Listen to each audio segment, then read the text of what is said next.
I did a reel the other day where I talk about custody agreements, and I said basically that you're not going to want to, as a mother, put just that dad's going to have reasonable and liberal parenting time in your custody agreement. You're definitely going to want to spell it out a little bit more than that.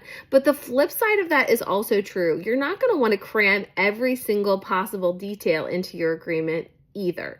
And there's a couple reasons for that. For one thing, the court's not going to order it. The court's not going to, go through and put in like a 50-page parenting plan. The court does not have time for that. It's not going to give you that level of attention.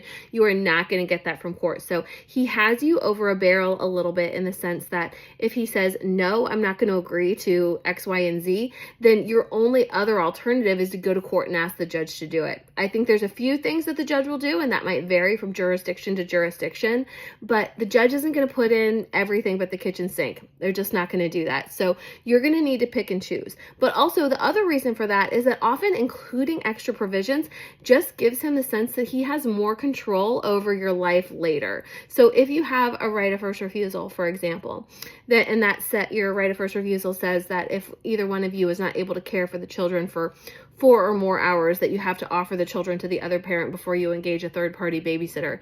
Does that mean that he's constantly going to be looking over your shoulder? He's going to be, checking when you leave the house with a stopwatch to make sure that you're not violating this agreement. So I think you want to be careful about it for those two reasons, and to make sure that what you do put in your agreement is carefully calculated and meets the specific needs that you have in your situation. You don't want an everything but the kitchen sink situation.